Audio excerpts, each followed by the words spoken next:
कैसे हैं सभी छात्र और छात्राएं। चलिए अच्छी बात, आप अच्छे ही रहे, स्वस्थ रहे। चलिए मैं आपका अपना टीचर कुलचेर गौड। आज मैं आपके लिए विषय भारतीय संविधान और टॉपिक है हमारा राष्ट्रपति। ठीक है, इससे पहले मैंने आप राष्ट्रपति पर आपको संक्षिप्त जो आर्टिकल है महत्वपूर्ण वो आपको पार्ट 1 में उपलब्ध कराए थे, ताकि आप लोग कहीं आर्टिकल हमारा एग्जाम में ना छूटे।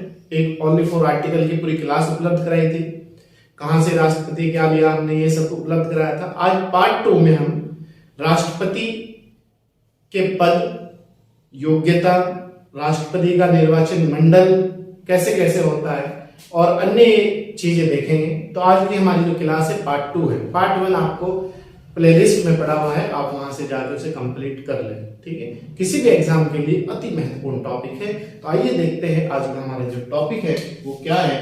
विषय हमारा भारतीय संविधान और टॉपिक है राष्ट्रपति। ठीक है, टॉपिक क्या है? राष्ट्रपति। आप सब लोग जानते हैं कि भारत में एक राष्ट्रपति एक महत्वपूर्ण पद है और यह भारत का प्रथम नागरिक भी होता है। और ये जो पद है ये अमेरिका के संविधान से हमने अडॉप्ट किया है और राष्ट्रपति बनने के लिए 4 योग्यताएं दी गई है। वो 4 योग्यताएं क्या है, वही सब चीजें आइए देखते हैं दमादम। अनुच्छेद 52 में कहा गया है कि भारत का एक राष्ट्रपति होगा जो देश का संवैधानिक प्रधान होगा। संविधान का जो प्रमुख होता है या संविधान का जो सर्वोपरि होता है, जो प्रहरी होता है, वो राष्ट्रपति होता है। ठीक है, भारत का एक राष्ट्रपति होगा। किस आर्टिकल में कहा गया है? 52। Very good. राष्ट्रपति का पद अगर पूछ ले एग्जाम में कहां से लिया गया है, तो राष्ट्रपति का जो पद है वो अमेरिका के संविधान से अडॉप्ट किया गया है। अमेरिका के संविधान से हमने राष्ट्रपति का पद लिया था। और देश का प्रथम नागरिक किसे कहा जाता है ये मैं आपको पहले भी बता चुका हूं, लेकिन फिर भी देख लीजिएगा। देश का प्रथम नागरिक राष्ट्रपति को ही कहा जाता है। राष्ट्रपति पद के लिए 4 योग्यताएं हैं। भारत का वह व्यक्ति भारत का नागरिक हो, न्यूनतम आयु 35 वर्ष पूरी कर चुका हो, किसी लाभ के पद पर ना हो, और तीसरी जो चौथी योग्यता है लोकसभा का सदस्य बनने की योग्यता रखता हो। ये 4 योग्यताएं हैं राष्ट्रपति बनने के लिए। देखिएगा, भारत का नागरिक हो, किसी लाभ के पद पर ना हो, न्यूनतम आयु 35 वर्ष पूरी कर चुका हो, लोकसभा का सदस्य बनने या निर्वाचित होने की योग्य हो। ये 4 योग्यता। देखिए, आप याद रखना, न्यूनतम आयु 35 वर्ष एक तो राष्ट्रपति की है, एक उपराष्ट्रपति की है, एक राज्यपाल की है। इन तीनों की न्यूनतम आयु 35 वर्ष है। राज्यपाल भी भारत का नागरिक हो, राष्ट्रपति भी, उपराष्ट्रपति भी। ठीक है, न्यूनतम आयु 35 वर्ष हो तीनों की, किसी लाभ के पद पर ना हो। बस एक ही डिफरेंट है तीनों में। राष्ट्रपति लोकसभा का सदस्य बनने या निर्वाचित होने के योग्य हो, उपराष्ट्रपति राज्यसभा का सदस्य बनने के योग्य हो, और राज्यपाल राज्य की विधानसभा का सदस्य बनने की योग्यता रखता हो। ये तीनों में अंतर है, बाकी सेम है। नेक्स्ट है, यदि कोई व्यक्ति राष्ट्रपति एवं उपराष्ट्रपति के पद पर हो या संघ अथवा किसी राज्य की मंत्रिपरिषद का सदस्य हो तो वह लाभ का पद नहीं माना जाएगा। एग्जाम में आता है कौन सा लाभ का पद नहीं होगा। तो अगर कोई व्यक्ति किसी संघ या राज्य की मंत्रिपरिषद का सदस्य होगा, चाहे वो सेंट्रल गवर्नमेंट का हो चाहे स्टेट का हो, तो वो लाभ का पद नहीं माना जाएगा। क्लियर? नेक्स्ट है, राष्ट्रपति के निर्वाचन के लिए निर्वाचक मंडल है कि राष्ट्रपति का जो चुनाव होता है उसमें कौन लोग भाग लेंगे, कौन कौन उसमें वो लाएंगे, वोट करेंगे राष्ट्रपति को। तो यही सब है। देखिए, एक तो लोकसभा के निर्वाचित सदस्य, लोकसभा के जो संसद होते हैं हमारे, वो निर्वाचित जो सदस्य होते हैं वही उसमें भाग ले सकते हैं। निर्वाचित ही भाग लेंगे, नॉमिनेट भाग नहीं लेंगे। आप याद रखना थोड़ा सा, जो निर्वाचित सदस्य होंगे ना वो ही भाग लेंगे, जो जनता के द्वारा डायरेक्ट भेजे गए हो वो सदस्य भाग लेंगे। ठीक है। दूसरा है राज्यसभा के निर्वाचित सदस्य, वहां 12 सदस्य राष्ट्रपति नॉमिनेट करता है, वो भाग नहीं लेंगे। तीसरा है राज्यों की विधानसभाओं के 28 जो भारतीय राज्य है उनकी जो विधानसभा है उनके निर्वाचित सदस्य। चौथा पॉइंट है दिल्ली, पुडुचेरी और जम्मू कश्मीर, क्योंकि यहां पर विधानसभा है, इन केंद्र तीनों केंद्र शासित प्रदेशों के निर्वाचित सदस्य। निर्वाचित याद रखना, कंफ्यूज करता है राष्ट्रपति के चुनाव में कौन भाग लेगा। लोकसभा के सदस्य, लोकसभा, राज्यसभा और राज्य विधानसभा के निर्वाचित सदस्य, ऐसे कंफ्यूज। तो निर्वाचित जहां भी होगा वो करना है आपको एग्जाम में, ना कि सदस्य। क्लियर है? क्योंकि आपको पता है एक एंग्लो इंडियन विधानसभा में कौन नियुक्त करता है? राज्यपाल, वो नहीं भाग लेने का। राष्ट्रपति 2 एंग्लो इंडियन सदस्य की नियुक्ति करता है लोकसभा में, वो नहीं भाग लेने के। 12 सदस्यों की नियुक्ति साहित्य, कला, समाज सेवा, विज्ञान के आधार पर राष्ट्रपति राज्यसभा में करते हैं, वो नहीं भाग लेने के। तो इसलिए आप याद रखना निर्वाचित सदस्य कौन कौन? लोकसभा, राज्यसभा, राज्यों की विधानसभा, दिल्ली, पुडुचेरी और जम्मू कश्मीर के निर्वाचित सदस्य। क्लियर है? ये लिखवा भी रखा मैंने। इसका उल्लेख राष्ट्रपति का जो निर्वाचित मंडल है, कौन इसमें भाग लेगा कौन नहीं लेगा, इसका उल्लेख आर्टिकल 54 में किया गया है। राष्ट्रपति के चुनाव में भाग लेंगे, देखो 28 राज्यों की विधानसभा के सभी निर्वाचित सदस्य। दूसरा, नंबर 1। नंबर 2, लोकसभा के निर्वाचित सदस्य। नंबर 3, राज्यसभा के निर्वाचित सदस्य। नंबर 4, दिल्ली, जम्मू कश्मीर, पुडुचेरी केंद्र शासित प्रदेशों के इन का मतलब है इन, याद रखना, ओनली फॉर इनके, इन प्रदेशों के विधानसभा के निर्वाचित सदस्य। तो ये इसमें भाग लेंगे, आप याद रखना इसे। ठीक है? नेक्स्ट है राष्ट्रपति पद के उम्मीदवार के लिए निर्वाचक मंडल में 50 सदस्य प्रस्ताव लाएंगे।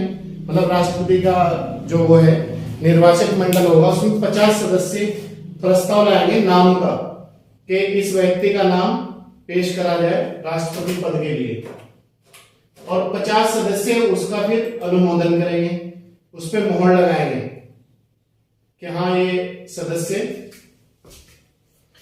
राष्ट्रपति पद के उम्मीदवार के लिए निर्वाचक मंडल जो जब राष्ट्रपति के नाम का चुनाव होगा, 50 सदस्य तो प्रस्ताव लाएंगे और 50 सदस्य उस प्रस्ताव का अनुमोदन करेंगे, फाइनली करेंगे। ठीक है?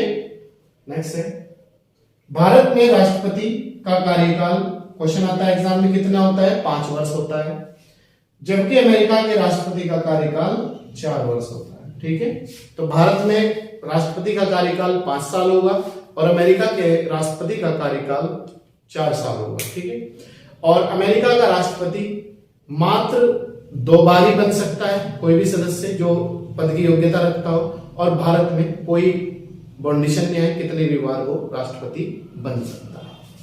तो देख लीजिए इसे भी, भारत में कोई भी व्यक्ति, योग्यता प्राप्त व्यक्ति कितनी भी बार राष्ट्रपति बन सकता है, जबकि अमेरिका में सिर्फ 2 बार ही चुना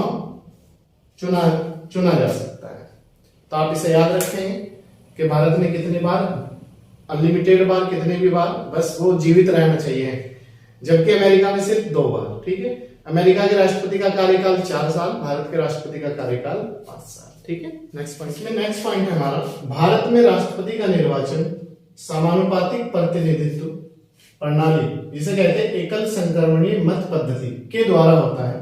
इसका उल्लेख जो है निर्वाचन का, जो निर्वाचन प्रणाली है, जो लोकसभा के निर्वाचित सदस्य, राज्यसभा के निर्वाचित सदस्य, विधानसभाओं के और दिल्ली, जम्मू कश्मीर, पांडिचेरी के विधानसभाओं के जो निर्वाचित सदस्य राष्ट्रपति के चुनाव में भाग लेते हैं और वो निर्वाचन करते हैं, तो उसका जो उल्लेख मिलता है वो आर्टिकल 55 में मिलता है, और एकल संक्रमणीय मत पद्धति के द्वारा। ये आप याद रखना, ये बहुत आता है एग्जाम में, एकल संक्रमणीय मत पद्धति के द्वारा, first past the post system, जिसे पहले बहुमत प्राप्त हो जाता है वही चुन लिया जाता है। ठीक है? नेक्स्ट है राष्ट्रपति के निर्वाचन से संबंधित किसी भी विवाद का निपटारा माननीय उच्चतम न्यायालय द्वारा किया जाता है। मतलब यह है कि राष्ट्रपति के चुनाव से संबंधित या किसी भी समस्या से संबंधित अगर कोई विवाद हो जाए तो उसकी जो एप्लीकेशन है, जो उसकी रिट है, वो उच्चतम न्यायालय, सुप्रीम कोर्ट या सर्वोच्च न्यायालय, तीनों एक ही नाम है, में डाली जाएगी और उस विवाद से संबंधित जो भी मामला रहेगा वो मान्य न्यायालय द्वारा, उच्चतम न्यायालय, सुप्रीम कोर्ट द्वारा फाइनल किया जाएगा। ठीक है। और दूसरा, अगर राष्ट्रपति ने 1 साल अपने पद पर रहा है और 1 साल के बीच में कोई विवाद आता है, तो 1 साल के बीच में उसने जितने भी कार्य किए हैं वो वैध होंगे, मतलब वो लीगल होंगे, इलीगल नहीं होने के वो। ठीक है, तो वैध माने जाएंगे। देखते हैं, आइए। राष्ट्रपति के निर्वाचन से संबंधित किसी भी विवाद का निपटारा मान्य उच्चतम न्यायालय द्वारा किया जाएगा और अगर राष्ट्रपति का निर्वाचन मान्य न्यायालय अवैध मतलब गलत घोषित कर दे कि हाँ ये गलत तरीके से चुना गया है, अवैध घोषित करता है, तो उस अवधि में, मतलब उस समय में, चाहे वो 1 दिन का समय रहा है, चाहे 10 दिन का रहा है, चाहे 2 साल का रहा है, चाहे 6 महीने का रहा है, ठीक है, उस अवधि में राष्ट्रपति द्वारा किए गए सभी कार्य वैध, वैध मतलब सही माने जाएंगे। ठीक है, क्लियर है यहां तक के? क्वेश्चन ये आता है एग्जाम में कि राष्ट्रपति का अगर कोई विवाद हो जाए राष्ट्रपति को लेकर या चुनाव से संबंधित कोई विवाद हो जाए तो इसका निपटान कौन करेगा? उपराष्ट्रपति, प्रधानमंत्री, गृह मंत्री या फिर उच्च न्यायालय या उच्चतम न्यायालय? तो उच्चतम न्यायालय करेगा। और दूसरा क्वेश्चन ये भी आता है एग्जाम में कि अगर वो अवैध घोषित कर दिया जाए कि हाँ गलत तरीके से हुआ था चुनाव, तो फिर उसका जो काम किया उसने उनका क्या होगा? तो वे वैध होंगे, वो सही होंगे, वो गलत नहीं होंगे। ठीक है, नेक्स्ट है अनुच्छेद 56 के अंतर्गत राष्ट्रपति अपने पद ग्रहण की तिथि से 5 वर्ष तक का कार्यकाल होगा और वह जब तक पद पर रहेगा जब तक उसका उत्तराधिकारी पद धारण नहीं कर लेता। तो आर्टिकल 56 क्या कह रहा है? आर्टिकल 56 ये कहता है कि भारत में जो राष्ट्रपति का कार्यकाल है वो 5 वर्ष होगा पद धारण करने की तिथि से। जैसे आज पद धारण करा, आज जो डेट है वो है 9, तो आज पद धारण करा है 10 है आज, तो आज पद धारण करा है तो 5 साल की जो भी 10 वो होगा उस तक वो 5 साल तक अपने पद पर रहेगा और जब तक वो पद पर बना रहेगा, आर्टिकल 56 ये कहता है कि जब तक उसका उत्तराधिकारी कोई नया ना चुना जाए या वो उसे दोबारा ना चुन लिया जाए तब तक वो अपने पद पर रहेगा। क्लियर? नेक्स्ट है राष्ट्रपति पद पर बैठने से पहले उच्चतम न्यायालय के मुख्य न्यायाधीश के सामने शपथ लेता है। यह आप लोगों को पता है, यह भी बढ़िया है, नहीं पता है तो आप याद रखना। राष्ट्रपति को जो शपथ दिलवाता है वो सुप्रीम कोर्ट का मुख्य न्यायाधीश दिलवाता है और सुप्रीम कोर्ट के मुख्य न्यायाधीश को राष्ट्रपति दिलाता है। ठीक है, और उपराष्ट्रपति को राष्ट्रपति दिलाएगा शपथ और राष्ट्रपति अपना त्याग पत्र उपराष्ट्रपति को सौंपेगा और उपराष्ट्रपति राष्ट्रपति को सौंपेगा। ठीक है, और राष्ट्रपति का पद अगर किसी कारण से खाली रहता है तो वहां उपराष्ट्रपति कार्यकाल देखेगा, काम देखेगा उस पर। अगर उपराष्ट्रपति का रहेगा तो राष्ट्रपति देखेगा। ठीक है, दूसरा पॉइंट है राष्ट्रपति 5 वर्ष से पहले भी पद त्याग सकता है निम्न दशाओं में।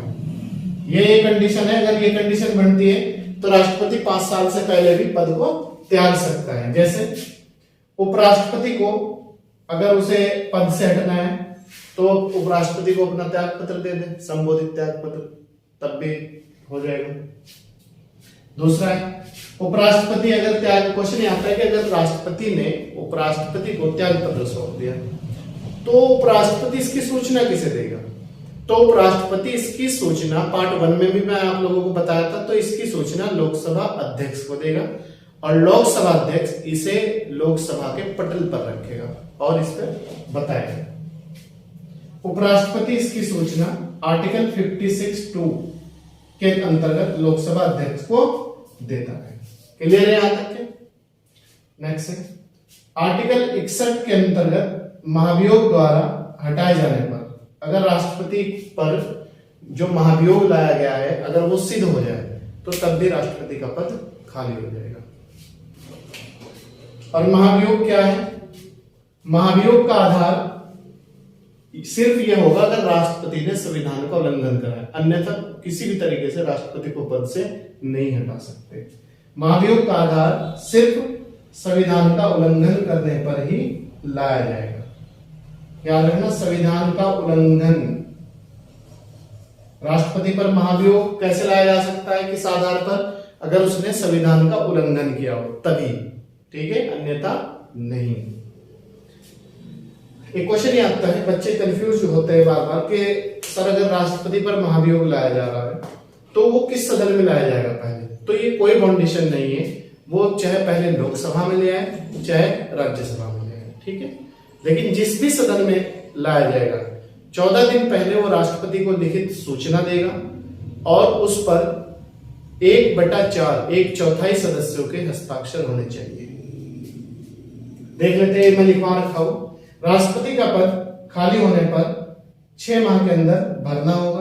आप याद रखना, कोई भी पद रहे, मैं तुम्हें नीचे से बतला दूं, प्रधान का रहे, ग्राम प्रधान का, वो भी 6 महीने के अंदर है, ब्लॉक प्रमुख का रहे, वो भी 6 महीने के अंदर ही भरना होगा, जिला पंचायत चेयरमैन जो होता है वो भी 6 महीने के अंदर भरना होगा, मुख्यमंत्री वो भी 6 महीने के अंदर भरना होगा, प्रधानमंत्री वो भी 6 महीने के अंदर भरना होगा, राष्ट्रपति वो भी 6 महीने के अंदर, उपराष्ट्रपति वो भी 6 महीने के अंदर। तो ऑल पद की जो वो है वैलिडिटी वो 6 महीने के अंदर ही भरने होंगे अगर खाली होते हैं तो आप याद रखना। नेक्स्ट, महाभियोग की राष्ट्रपति को 14 दिन पहले, याद रखना 14 दिन पहले लिखित सूचना दी जाएगी जिस उस सदन के 1/4 सदस्यों के हस्ताक्षर हो, जिस पर याद रखना, ठीक है, जिस पर उस सदन के 1/4 सदस्यों के हस्ताक्षर होने चाहिए, 1/4 चौथाई, ठीक है। यहां तक कोई समस्या है किसी को? क्लियर है बिल्कुल? कोई दिक्कत तो नहीं? कोई दिक्कत है तो बताइए, जो बच्चे क्लास में उपस्थित है।